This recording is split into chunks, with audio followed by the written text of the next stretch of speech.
I didn't flinch when she said it. I didn't cry. I just watched her mouth curl into that cruel little smile she's worn my entire life. "You'll never be as good as your sister." The words weren't new. They'd been carved into me since childhood, at birthdays, in school plays, in whispered comparisons when she thought I wasn't listening.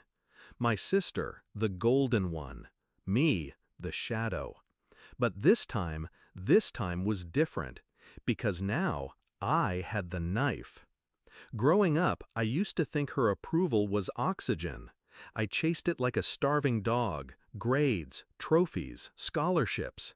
And every single time she'd remind me that my sister had done it better, faster, cleaner. I believed her, until I stopped. The day I saw her ask my sister for a loan, something cracked. The almighty woman who lorded power over me suddenly looked small, desperate. My sister bailed her out, of course she did. But the illusion shattered. I realized my mother wasn't a queen, she was a parasite. And parasites survive by feeding on the weak. For years, I was her easiest meal. Not anymore.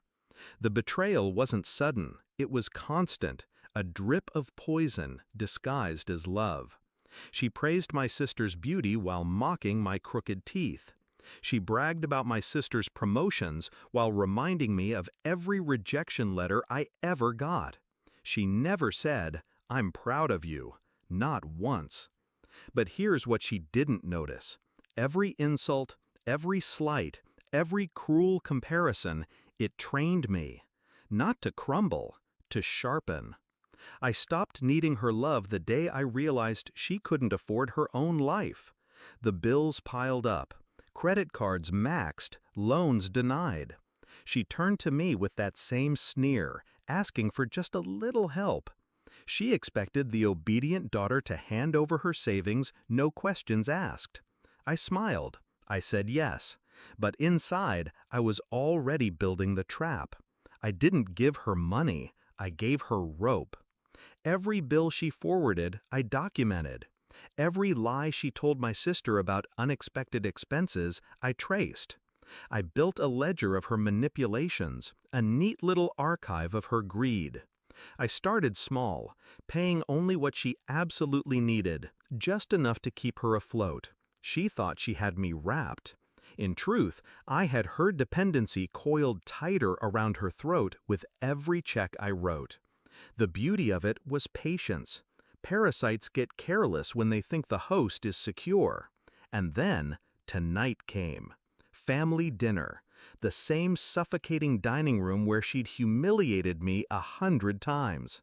My sister sat across from me, flawless as always, sipping wine and unaware of the storm I'd brought in my pocket.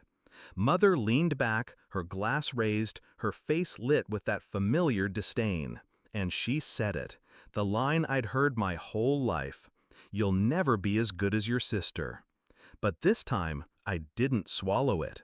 I didn't shrink. I stood, calm, steady, and I said, "Then ask her to pay your bills." Silence. You could hear the clock ticking on the wall. My sister's glass froze midair. My mother's face went pale, then red, then pale again. I didn't stop.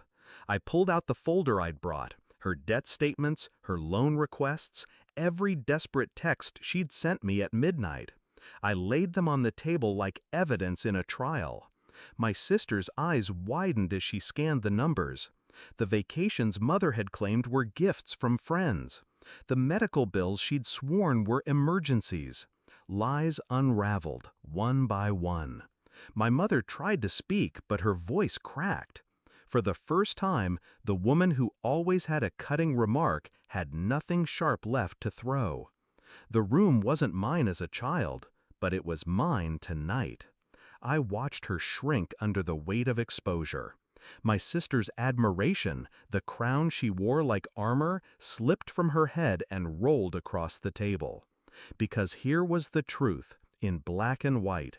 The golden daughter hadn't been paying for Mother's sins.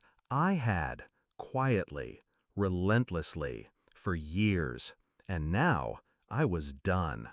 I didn't yell, I didn't gloat. I just leaned forward and spoke so softly they had to lean in to hear it. You've compared me to her my entire life. But the difference is, when you fell, I caught you. She didn't. I slid the folder to my sister. From now on, she can decide if she wants to. The silence that followed wasn't awkward. It was surgical. My mother looked at me like she didn't recognize who I'd become. Good. That was the point. The obedient daughter was gone. All that remained was the one thing she never thought I could be, stronger than her. Walking out of that dining room felt like exhaling after years underwater. I didn't need her approval, I didn't need her love, and I certainly didn't need her comparison. I had given her exactly what she gave me all my life, an impossible standard. Let's see how she measures up without me carrying her weight. Justice doesn't always come with handcuffs. Sometimes it comes with silence, with a single sentence, with a room gone still, and a woman finally stripped of her crown.